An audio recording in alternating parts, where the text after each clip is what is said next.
This conference will now ये be recorded. ये lecture हमारे सबके लिए बहुत अच्छा और मार्गदर्शक रहने वाला है। मैं भी आपका स्टूडेंट हूं सर, और मैं बहुत अच्छी तरह से जानता हूं आपका एकेडमिक नॉलेज बहुत अच्छा है। हम सब ये बहुत सुनने को उत्सुक हैं, जो आवरण की अवस्था आप बताने वाले हैं उसके बारे में। सर बहुत बहुत स्वागत।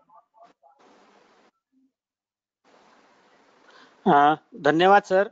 इसके बाद हमारे जो आज वक्ते हैं व्याख्याते डॉक्टर एकनाथ कुलकर्णी सर, इनका मैं परिचय आपको देता हूं। वैसे तो एक महान व्यक्ति है वैद्य एकनाथ कुलकर्णी सर। लास्ट 25 सालों से सर अध्यापन कर रहे हैं और हमारे जैसे काफी विद्यार्थी आज तक सर से सीख चुके हैं। सर इसके पहले जिला परिषद में आयुर्वेद का भी सर्विस करते थे एज आयुर्वेदिक डॉक्टर। इसके साथ सर को आदर्श शिक्षक पुरस्कार भी मिल चुका है। इसके साथ सर को वैद्य खड़ीवाले की तरफ से रचनात्मक पुरस्कार मिल है। सर को आयुष की तरफ से लाइफ टाइम अचीवमेंट अवार्ड मिल चुका है। सर सीनेट मेंबर ये पद पर विद्यापीठ जो अपना महाराष्ट्र आरोग्य विज्ञान विद्यापीठ है वहां पर 5 साल तक काम कर चुके हैं। अभी सर कालाराम मंदिर विश्वस्त संस्थान से जुड़े हुए लगभग 7 सालों से सर काम कर रहे हैं। आप सभी को पता है आयुर्वेद पत्रिका जो भारत भर में प्रचलित है उसके सर अभी प्रमुख संपादक के तौर पर अच्छा काम कर रहे हैं। सर के अभी तक नंबर ऑफ बुक्स जो है वो 7 बुक्स अभी तक सर के प्रसिद्ध हुए हैं। 30 के ऊपर सर के नेशनल और इंटरनेशनल जर्नल्स में अभी तक रिसर्च पेपर पब्लिश हुए हैं। अनेक वृत्तपत्रों का सर ने अभी तक अच्छा लेखन किया है। सर कविता भी करते हैं। सर उत्तम संस्कृत पारंगत है। अभी सर का पीएचडी भी शुरू है और लगभग अभी तक 20 के ऊपर विद्यार्थियों को सर ने पीजी में अभी तक मार्गदर्शन किया है। और इसके साथ ऐसे बहुत प्रचलित और प्रमुख वक्ते जो नासिक शहर में काफी प्रसिद्ध वक्ते हैं और वैद्य है, उनका मैं यहाँ पर स्वागत करता हूँ और उनसे अनुरोध करता हूँ कि वो हमें आगे मार्गदर्शन करें। धन्यवाद। धन्यवाद मंदार, भैरव, डॉक्टर लोखंडे और अश्विन, रूरल आयुर्वेद कॉलेज, आयुर्वेद महाविद्यालय नासिक और रूरल मांची हिल का आयुर्वेद महाविद्यालय, ये दोनों संस्थाओं का बहुत गहरा संबंध है और हमारे सारे छात्र है, मित्र है और सब लोगों ने ये जो नेशनल वेबिनार आप आयोजित कर रहे हैं उसके लिए आपको मैं बधाई देता हूं और आपका आभार प्रदर्शित करता हूं। हमारी संस्कृति में कोई भी व्याख्यान की शुरुआत प्रार्थना से होती है, तो मैं प्रार्थना करता हूं। गुणत्रय विभेदेन मूर्तित्रयमुपास्महे ब्रह्मदक्षाश्व देवेश भरद्वाज पुनर्वसु।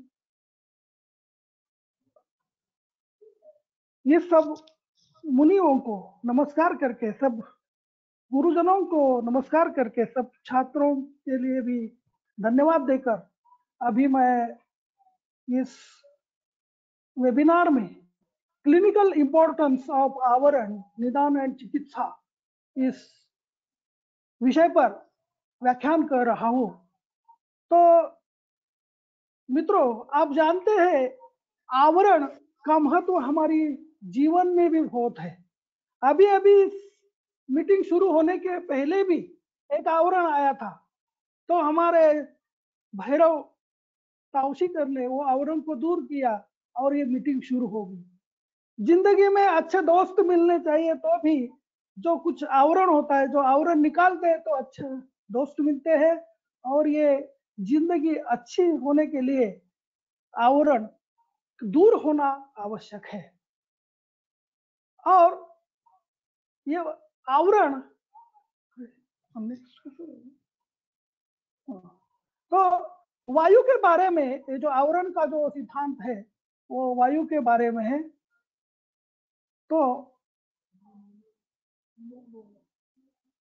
वायुर आयुर्बलम वायुर वायुर्धाता शरीरिणाम वायुर्विश्वमिदं सर्वं प्रभुर्वायुश्च कीर्तितः।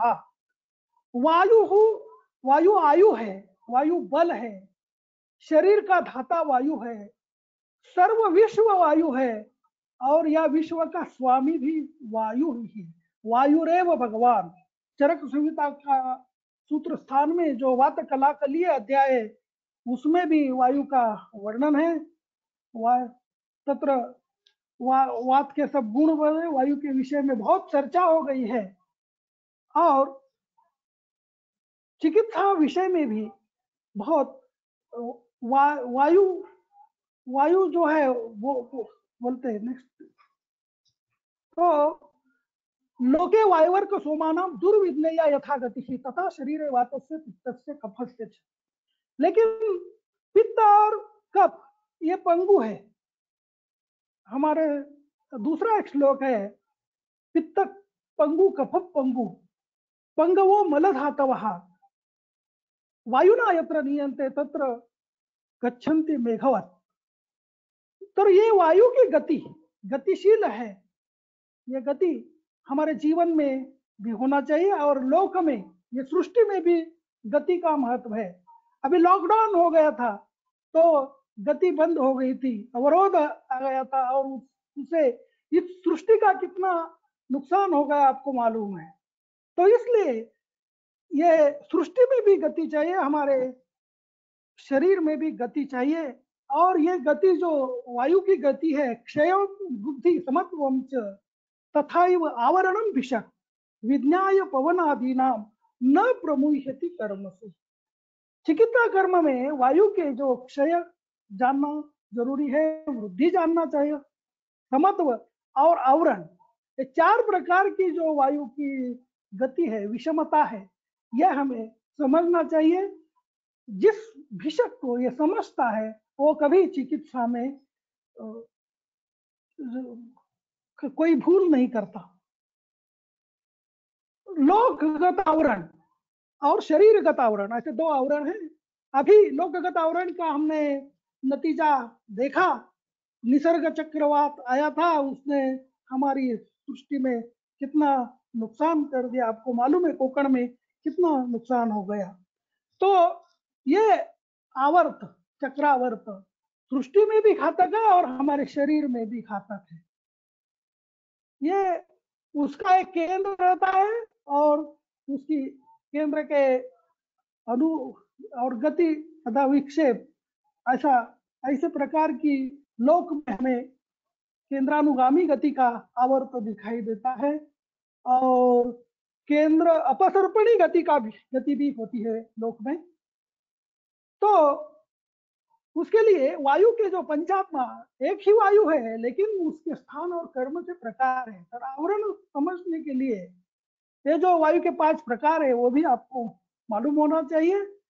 तो प्राण है, स्थानम प्राणस्य मूर्धा उर कंठ जुवा, ये उसका स्थान है। स्थीवन क्षवतु उद्गार श्वास, ये कर्म है। उदान का उर स्थान है। वाक प्रवृत्ति प्रयत्न ऊर्जा बल वर्ण ये है। स्वेदांतु ये सब, और समान अग्नि बलप्रद है।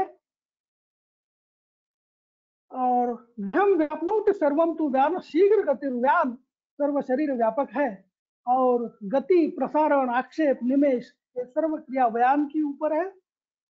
और अपान वृषण उपस्थि मेढम च नाभि उरु वंशण बुदम अपान स्थानम अंतरस्था शुक्रम मूत्र शक्रुम च, ये सब अपान के कार्य है। और स्वकर्म कुरो तो देहे धारयते तैहि अनामय, ये सब ये जो पंचात्मा वायु है शरीर को अनामय ऐसा रखता है, देह का धारण करता है। ये जो गति है आवरण की गति है, परमाणु में भी गति रहती है। इसके लिए आवरण 2 प्रकार के, मूर्त और अमूर्त। जो कफ पित्तादि दोष से जो वायु का आवरण है होता है उसको मूर्त आवरण कहते हैं। और जो परस्पर आवरण होता है, अन्योन्य आवरण होता है, वो अमूर्त आवरण है। और उसके लिए हमारे प्रत्येक परमाणु में भी एक प्रकार की गति है।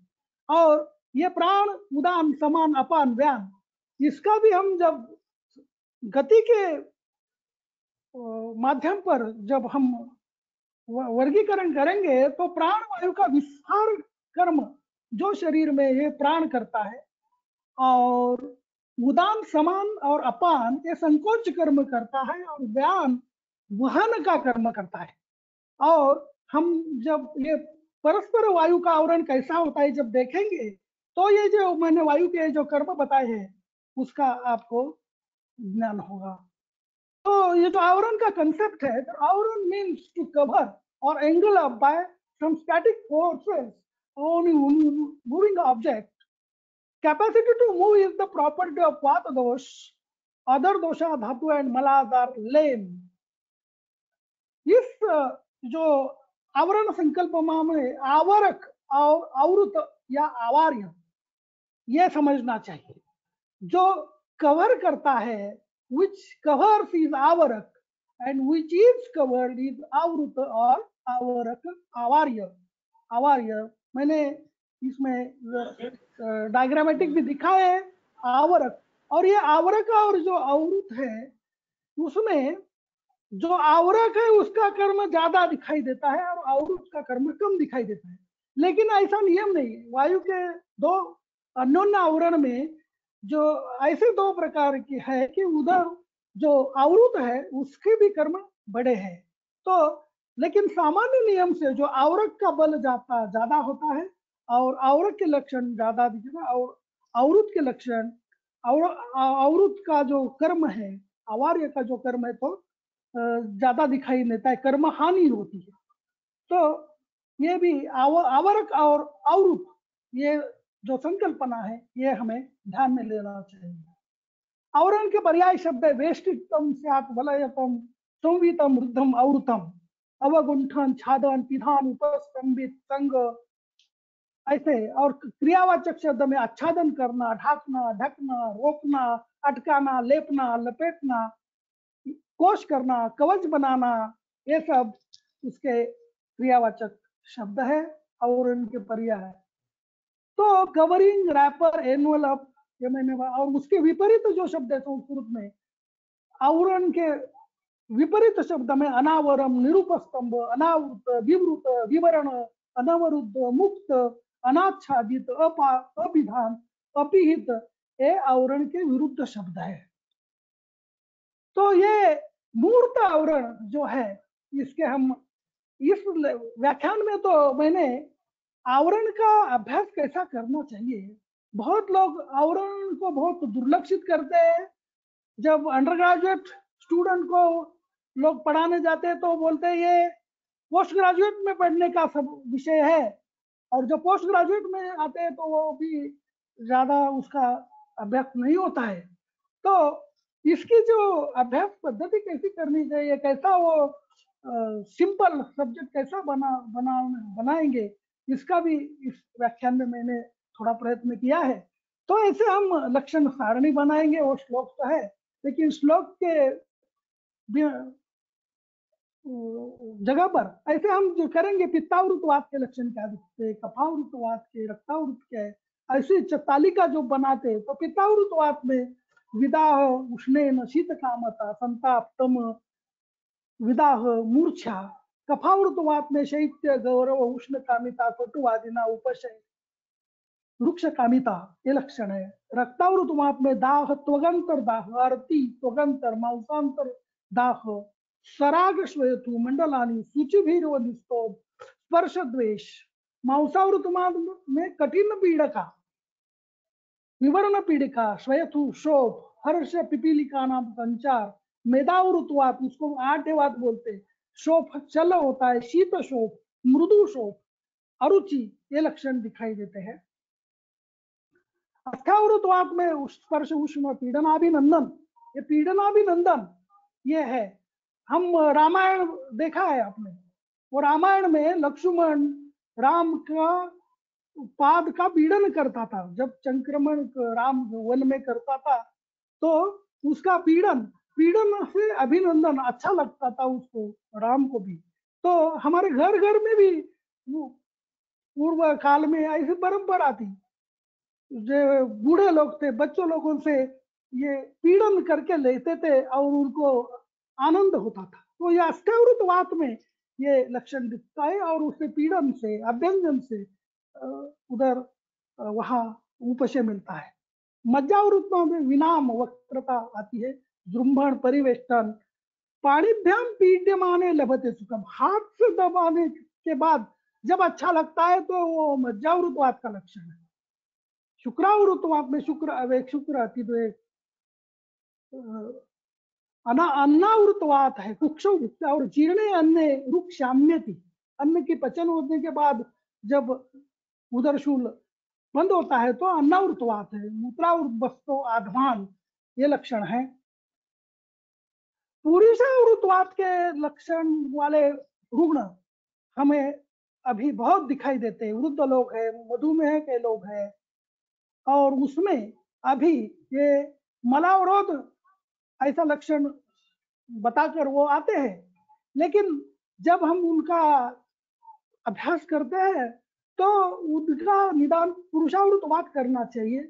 वर्चस का अतिविबंध, स्वे स्थाने परिकुतति, चराम आशु व्रजते, उक्ते आनाह, खाने के बाद आनाह, चिरात उत्तम शकृत सृजे, चिरात शुष्कम शकृत सृजे, श्रोणी रूप वंशणु विलोम मारुतानी हृदय अति पीड़ा। और लोगों को कुछ हृदय का विकार है ऐसा निदान करके उनका विपरीत सब उनकी चिकित्सा हो रही है, लेकिन जब ये मलावरोध करके तो पुरुषावृतवात निदान करने से उसकी क्या चिकित्सा करेंगे वो हम देखने वाले आगे।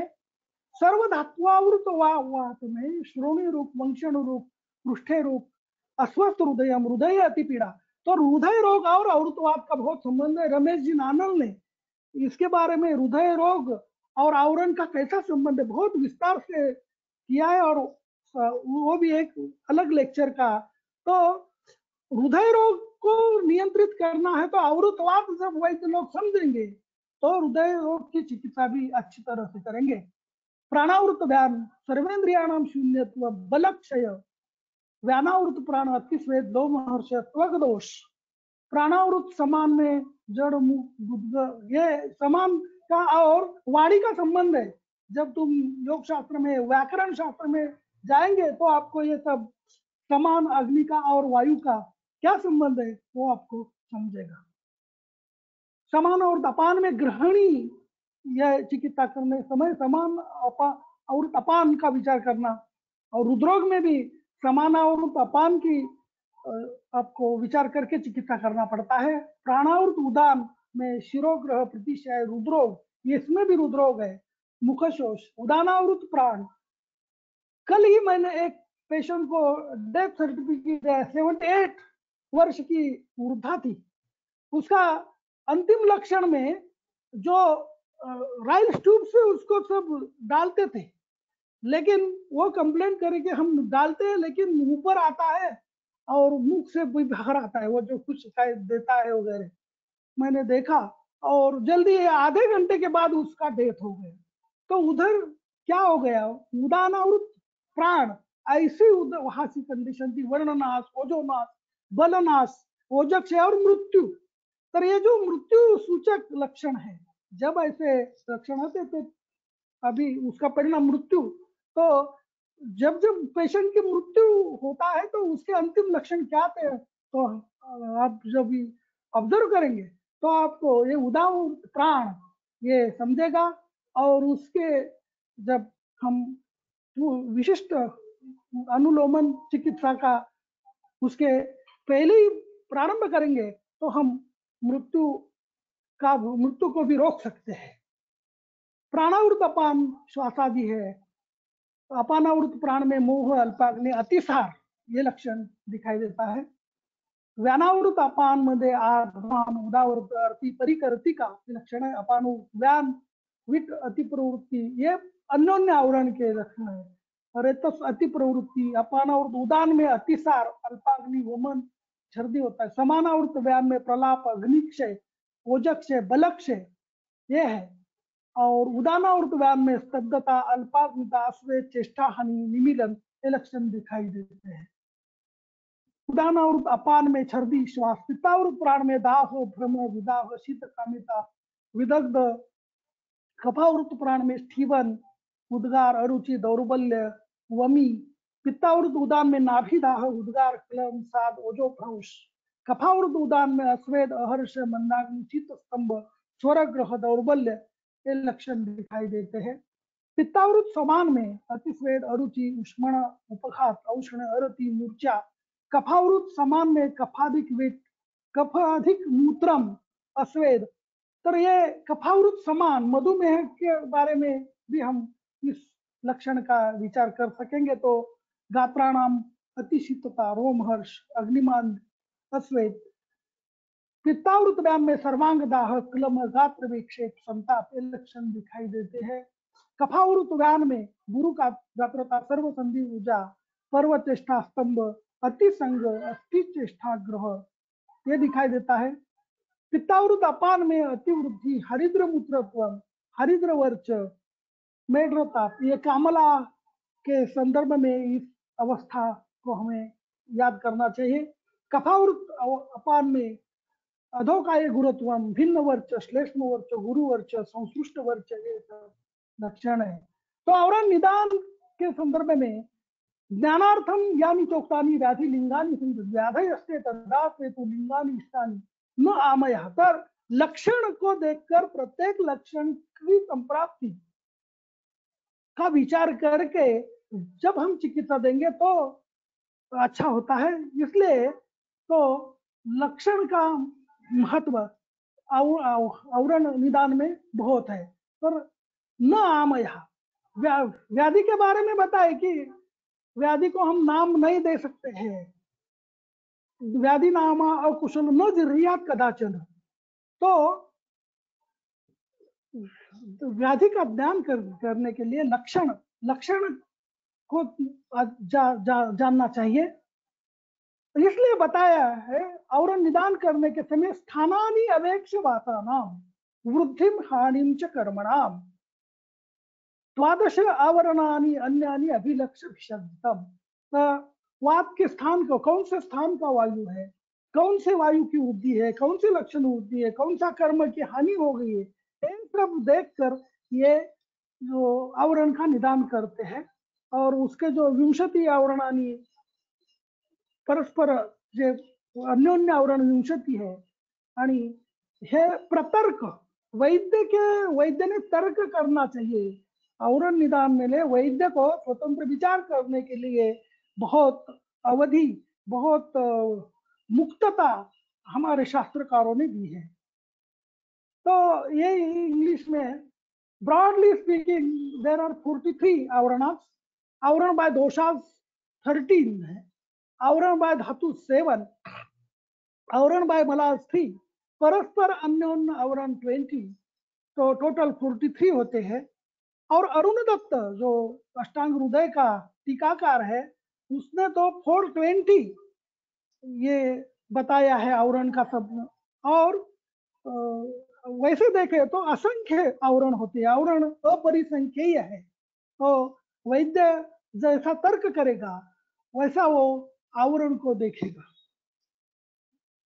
वो टोटल नंबर ऑफ आवरण 43 बेसिंग ऑफ दोष एंड परस्पर आवरण इन जनरल। तो तारतम्य विकल्प याति आवृत्ति असंख्यताम आवरण type basing on minute differences are innumerable.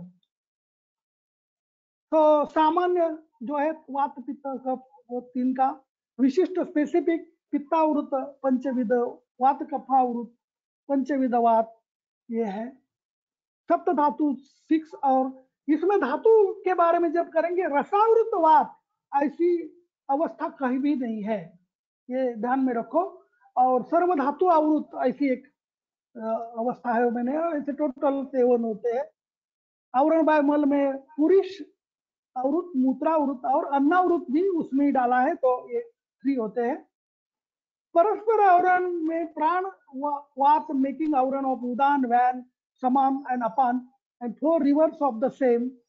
व्यानावृत vyana vata making avarana of udana samana and apana and 3 and vice versa 3 6। उदान वात मेकिंग आवरण ऑफ समान and apana and 2 vice versa, ऐसे 4। और समान वात मेकिंग आवरण ऑफ अपान वात, ये 2 टाइप्स और वाइस वर्सा 2, ऐसे ये परस्पर जो अन्योन्य आवरण बोलते हैं वो 20 प्रकार के होते हैं। तो आवरण ऐसा हम उसका जब विचार करते हैं तो ये स्रोतोरोध की जो अवस्था रहती है उसमें धमनी प्रतिचय होता है, तो उसमें कैसे कैसे प्रकार का आवरण होता है ये मैंने चित्र रूप में दिखाया। ये पूर्ण स्रोतोरोध है, अपूर्ण स्रोतो संकोच है, ग्रंथि अर्बुद से भी स्रोतो बाह्य कारणजन्य आवरण होता है, वहन पदार्थ का संग होने से आवरण होता है, वहन पदार्थ का विमार्ग गमन होने से आवरण होता है, वाहन मार्ग एवं गति में जो गति हनन होता है तब भी आवरण होता है। तो जो अन्योन्य आवरण के बारे में कैसा होता है तो उसके बारे में बोलते हैं कि प्रत्येक की एक एक गति होती है, और जो गति का हनन जब होता है, प्राण अपान की गति के हनन करता है, ऐसे समय पर ये अन्योन्य आवरण होता है। तो गति हनन रूप आवरण है। तो परस्पर आवरण चिकित्सा दिशा उसमें लिखा है कि उदान योजयेत ऊर्ध्वम अपानम च अनुलोमयेत समानम शमयेत चैव तथा व्यानम योजयेत प्राणो रक्षेत चतुर्भुति स्थाने हस्ते स्थितिर्ध्रुवा स्थस्थानंतर उपा।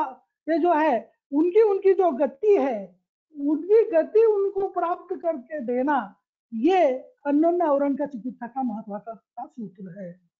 ये और भी आवरण के हम हमारे तर्क से एकदेशी आवरण ऐसा कर सकते हैं, श्वास विशेषतः कफवातज आवरण, गुरु जो तमक श्वास में जो आवरण दिखाई देता है उसमें कभी कभी एकदेशी होता है, और हृदय की धमनी में भी आवरण होता है, आंशिक आवरण भी मिलता है। श्वास वाहिनी का संकोच जब होता है तो पूर्ण रूप से भी अवरुत तत्व हमें दिखाई देता है। तमक श्वास भी अवरुत तत्व का विचार करना चाहिए। और ये जो है पित्त नलिका में मार्गस्थ आवरण, पित्ताशय की अश्वरी में भी हमें आवरण चिकित्सा दे आवरण की विचार करके चिकित्सा देंगे, विरेचन चिकित्सा देंगे तो हमें अच्छा परिणाम दिखाई देते हैं। आंत्र समूर्छना है, रुद्रांत्र, यहाँ भी आवरण ये महत्व का कारण है। कफ कफावृत प्राणव स्रोतस में हम फ्लूरसी विटेफ्यूजर, निमोनिया, ये सब जो विकार है उसमें भी हमें ये कफावृत प्राणव स्रोतस का विचार करके आवरण का विचार करना पड़ता है। सिरा कौटिल्य, सिरा ग्रंथि, वेरिकोज वेन्स, इसमें भी जो आवरण का विचार करके कफावृत वात ऐसा विचार करके हम चिकित्सा देंगे। आरोग्य वर्तनी, विरेचन चिकित्सा, कुछ तरह की तीक्ष्ण बस्ती चिकित्सा, इससे ये सिरागत वात में सिरा कौटिल्य इसमें आवरण का विचार करेंगे तो हमें अच्छे परिणाम दिखाई देते हैं। एक रुग्णा थी 37 ईयर की, उसका लक्षण था स्मृतिनाश और आक्षेप आते थे, सर्वांग गौरव, और आक्षेप जब आते थे तो सर्वांग गौरव, शीर हृदय बस्ती, उदर गौरव, ये 6 महीने से इसकी कंप्लेंट थी। उभय हस्तपात चिमचिमायन, वाम नेत्र, दृष्टिमान भी 6 महीने से था। तो पहले वात विकार है इसलिए वात का सामान्य उपक्रम किया, लेकिन कुछ भी उपशय नहीं मिला। तो फिर चर्चा किया हमने लोगों से और कफावृत वात व्यान का निदान कर दिया। गुरुता सर्वांग गात्राणाम सर्व संदेश रुचा व्याने कफावृते लिंगम गति संग, ऐसा विचार करके कफावृत व्यायाम ऐसा विचार करके उसको वैतरण बस्ती, गोमूत्र ज्यादा डालकर तीक्ष्ण बस्ती दिया, और जो हमारे वातग्न जो उपचार है वो किए, निरूप बस्ती दिया और विरेचन बस्ती, तीक्ष्ण स्वेदन, इस देने से उसको आराम मिल गया। तो कभी कभी जब उपशय नहीं मिलता है, हमारे बताया है कि सामान्य उपक्रम करो वात पित्त कफ के, उससे जो नहीं उपशय मिलता है तो हमें आवृत तत्व का विचार करके चिकित्सा देना पड़ता है। दूसरा भी एक है कि जब किसी से उष्ण शीत से नहीं उपशम मिलता है तो रक्त मोक्षण चिकित्सा करते हैं, उससे भी क्या आवरण दूर होता है। तो आवरण की चिकित्सा ये जो जब सामान्य विचार बंद होता है तो विशेष विचार जब शुरू होता है तो आवरण का विचार करके हम चिकित्सा दे सकते हैं।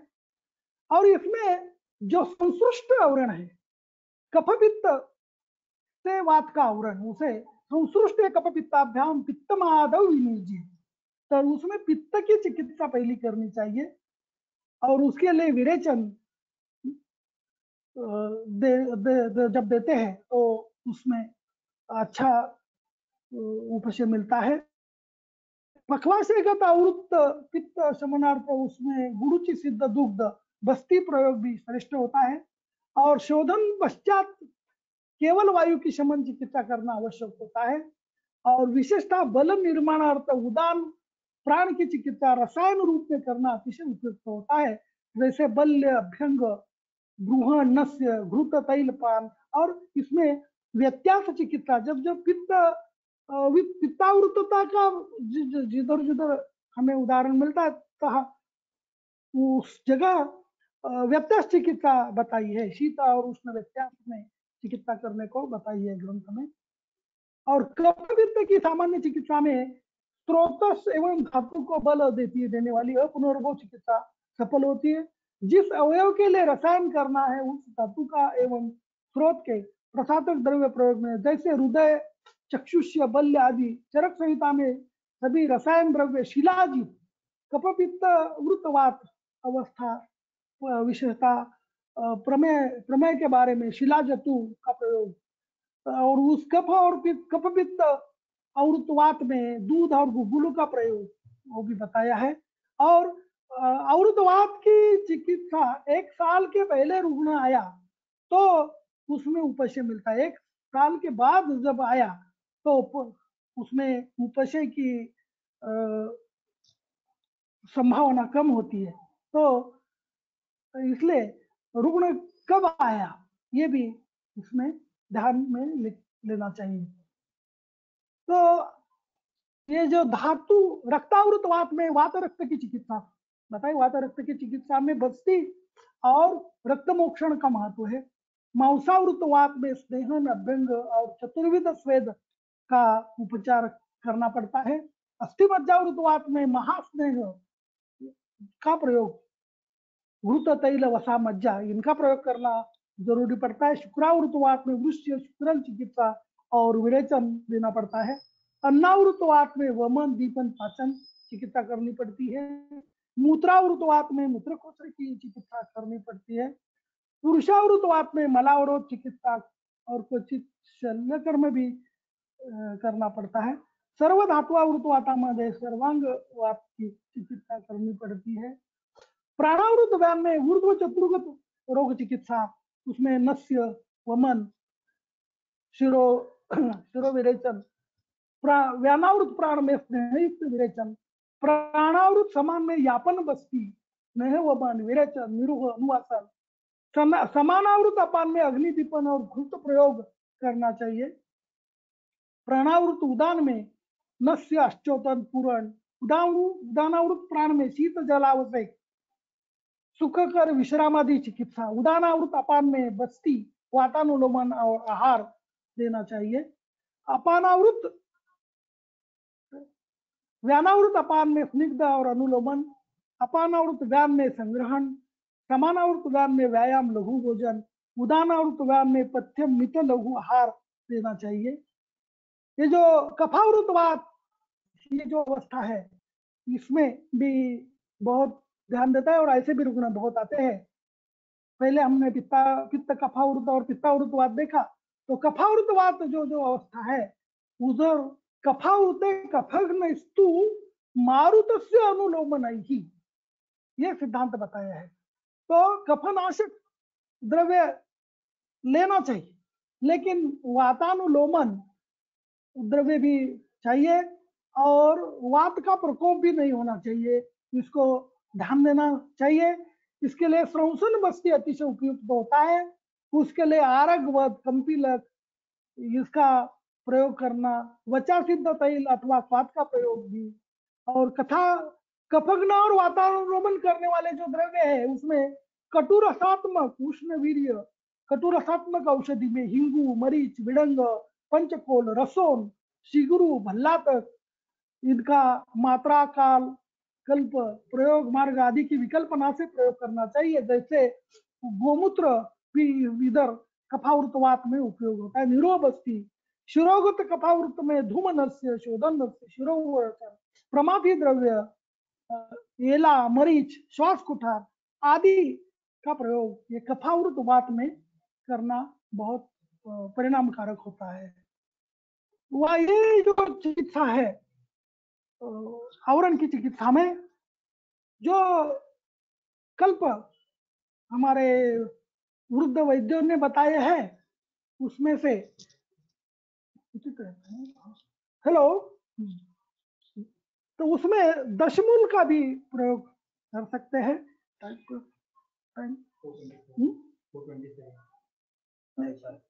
कब hello Dashmool sir last 10 minutes.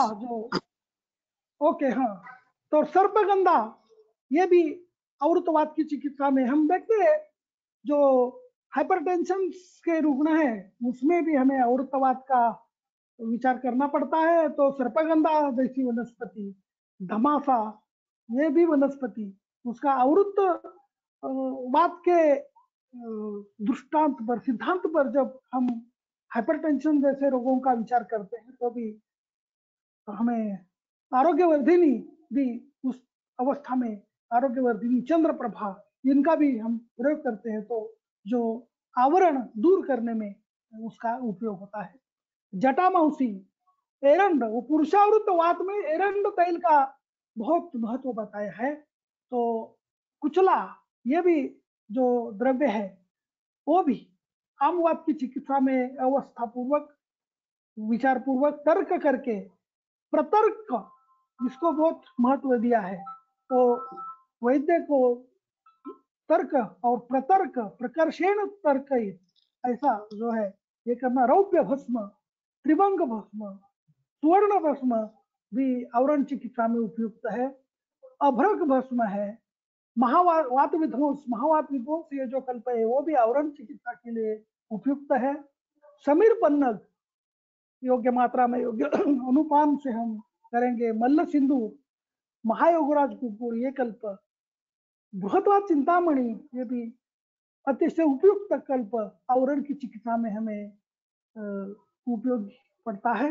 वात गजांकुश है, दशमूलारिष्ट है, अश्वगंधारिष्ट है, रासनादि काढ़ा है, नारायण तेल है, विषगर्भ तेल है, माश तेल, बला तेल, और सब में रसोन की प्रशंसा बहुत ये आवरण चिकित्सा में की है। तो ऐसे द्रव्य अभी कोरोना का जो है उसमें भी हम वात कफावृत, पित्त कफावृत, पित्त कफावृत वात ऐसी अवस्था और जब हम विचार करेंगे तो ये हमें चिकित्सा में यश मिलता है। शठ्यादि कषाय जो चरक संहिता में बताया है उसका भी उपयोग हम कर सकते हैं। तो जनरल लाइन ऑफ ट्रीटमेंट में फर्स्ट ट्रीट द एनवलप, आवरक दोष जो है उसको पहली ट्रीटमेंट देना चाहिए। First treat the envelope आवरक dosha to give free movement for envelope avritavata. तो आवरक की चिकित्सा पहले करो और फिर आवृत जो है उसकी चिकित्सा करो। तो कफावृत वात में पहले कफ की चिकित्सा करनी चाहिए और फिर वात की चिकित्सा करना है। ऐसा जिसने आवरण किया है उसकी चिकित्सा पहले करना है। और ये लक्षण से, लक्षण किसके बड़े हैं, वो आवरक है और उसकी चिकित्सा करेंगे तो हमें उपशय मिलता है। सेकेंडली ट्रीट द आवृत दोष टू कीप इन बैलेंस। और जब संसृष्ट कफ पित्त, जो दो दोष ने वात को आवृत होता है, कफ पित्ताभ्याम, कफ और पित्त दोनों ने जब वात को अवरुद्ध किया होता है तो पित्त Madhav विनुजी। If pitta and kapha dosha become avaraka, first treat pitta dosh, later on kapha dosh। और उसमें अनभिसंधि भी स्निग्ध ही स्रोतसाम शुद्धि कारक ही, ऐसे अनभिसंधि द्रव्य यूज करना चाहिए, उसमें यव का महत्व है। और स्निग्ध भी, वात प्रकोप नहीं होना चाहिए, इसलिए स्निग्ध और अनभिसंधि ऐसे द्रव्य भी ऊपर हमें उपयोजना करनी चाहिए। Use anabhisandhi and uncle drug which does not vitiate kapha and other doshas. Administer channel cleaning, स्रोतशोधक, स्रोतशुद्धीकर ड्रग्स वापरायचे आहेत। यूज वातानुलोमक चिकित्सा विदाउट मेकिंग कफ पित्त इम्बैलेंस। वातानुलोमक चिकित्सा करनी चाहिए, लेकिन कफ और पित्त का भी प्रकोप नहीं होना चाहिए, ऐसी भी दक्षता लेनी चाहिए। इसलिए यापना बस्तया प्रायः मधुरा सानुवासना और रसायनानां सर्वेषां उपयोग, विविध रसायन बताए हमारे रसायन अध्याय में, ये सब रसायनों का प्रयोग ये आवरण की चिकित्सा में महत्वपूर्ण है। तो इसलिए रसायन और रोग प्रतिकारक शक्ति, मैं ऐसा भी बोल सकता हूँ कि जब हमारी रोग प्रतिकारक शक्ति कम होती है तब ये अवृत व्याधि हो सकते हैं। तो व्याधि क्षमत्व, इम्यूनिटी एंड आवरण, इसका भी कुछ संबंध हो जाएगा। इसलिए हमारी रोग प्रतिकारक शक्ति, बल बढ़ाना शरीर का ये भी आवश्यक है। और इसलिए रसायन चिकित्सा भी ये आवरण की चिकित्सा में महत्वपूर्ण है। तो हम समारोह के समय ऐसा बता सकते हैं कि चरक चिकित्सा में बताए कि कुर्यात वितर्क्य स्वयमेव तत्। वैद्यों ने ये सब्जी को चिकित्सा, बहुत बड़ी चिकित्सा चरक संहिता में 28वें अध्याय में वात व्याधि का अध्याय, वहाँ विस्तार से सब चिकित्सा बताइए। लेकिन उसमें ये 2-3 महत्व के वाक्य है कि स्वयमेव वितर्क्य चिकित्सा कुर्यात्। तो वैद्य ने स्वतः चिंतन, मनन, अध्ययन, सतताध्ययनम वादः परतंत्रावलोकनम तद विद्याचार्य सेवा च बुद्धि मेधा करो गण। तो सतताध्ययन की भी बहुत आवश्यकता है। इस व्याख्यान के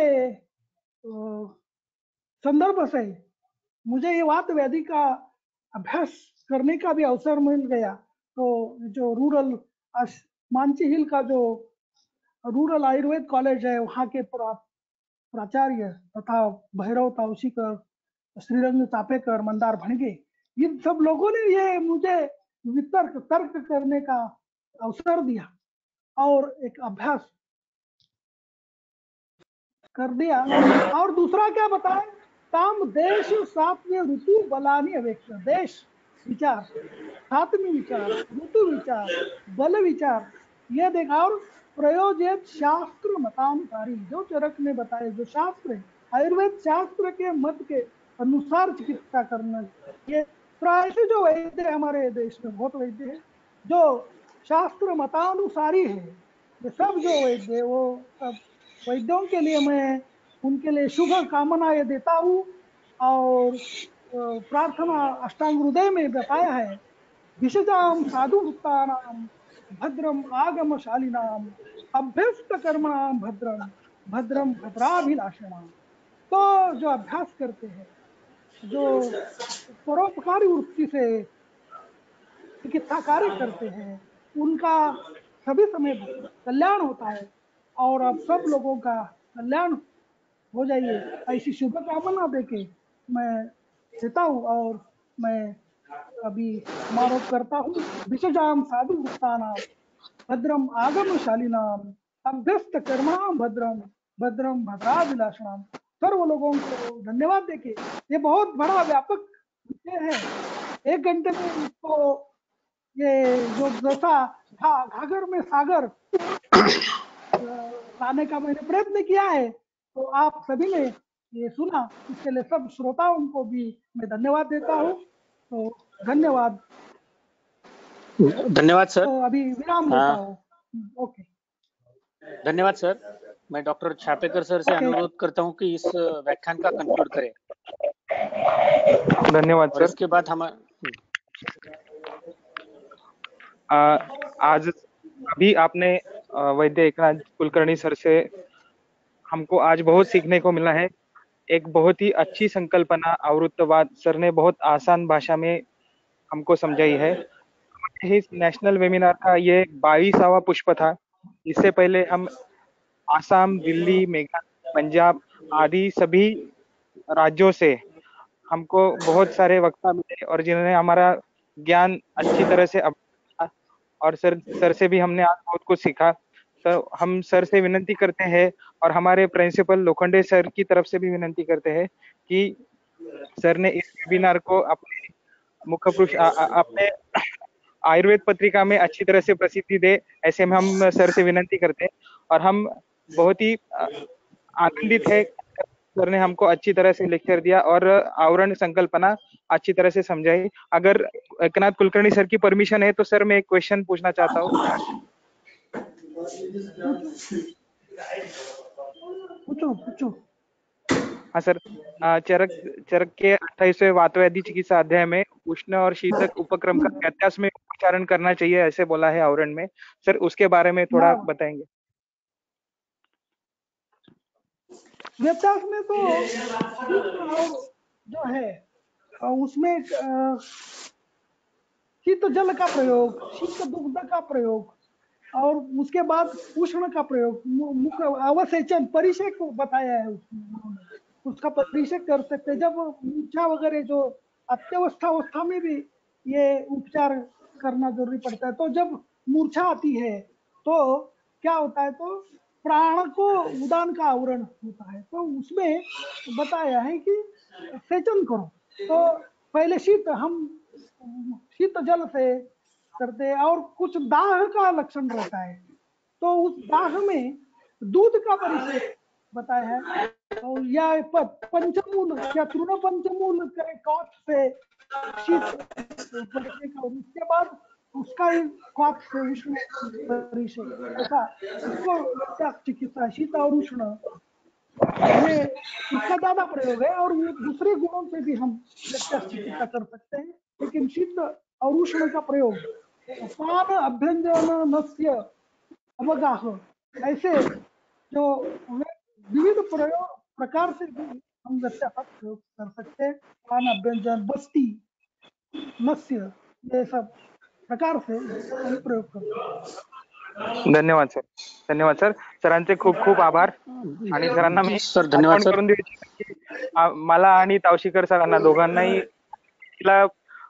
एक्झाम घ्यायला सरच आलेले होते योगाने आणि ठीक है, तेव्हापासून खूप चांगली आहे. धन्यवाद सर.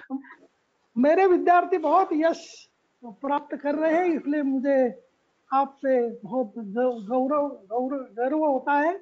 तो आप आगे बढ़ो, हम तुम्हारे साथ हैं और मैं आपकी जीवन के लिए शुभेच्छा देता हूँ। और मानसी हिल का जो आयुर्वेद कॉलेज है उसके लिए भी मैं मेरे हार्दिक शुभकामनाएं देता हूँ।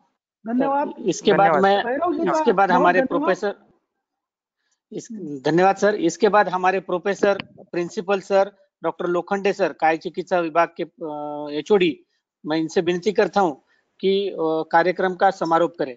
Doctor Lokhande sir. Kulkarni sir नमस्कार. नमस्कार मतलब आपकी मुलाकात हो गई. तो हमारा अश्विन ग्रामीण आयुर्वेद महाविद्यालय से हम आपका बहुत बहुत आभारी हूँ.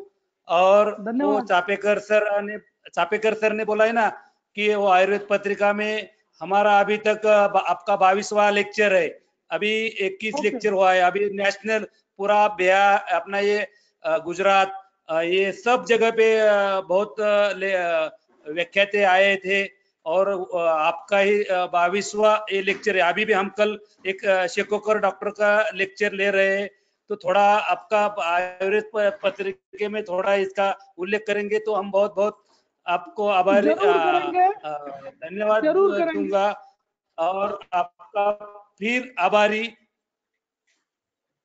धन्यवाद। हमारे सर। आपके कॉलेज ने हमारे महाराष्ट्र की भी जो कीर्ति बढ़ाई है, सब देश में और विदेश में भी आपका कॉलेज अभी प्रख्यात हो गया है। उसके लिए आप सब कॉलेज के टीचर लोगों का, प्राचार्य का, भैरव जी, श्रीरंग जी, मंदार जी, आप सभी लोगों का मैं, और होडगर साहब का, उनको भी मेरा नमस्कार बताओ, और सबका मैं अभिनंदन करता हूँ, और मुझे आपने अवसर दिया उसके लिए भी धन्यवाद देता हूँ। धन्यवाद। Thank you sir, thank you. Okay, ठीक है, समय में हो गया। Thank you very much. Yes, thank you sir, thank you. और ये सेशन यहाँ पर खत्म हो रहा है, ये मैं घोषणा करता हूँ। धन्यवाद सारे उपस्थित व्यक्तियों का, धन्यवाद। धन्यवाद प्राचार्य सर, धन्यवाद एकनाथ कुलकर्णी सर, धन्यवाद।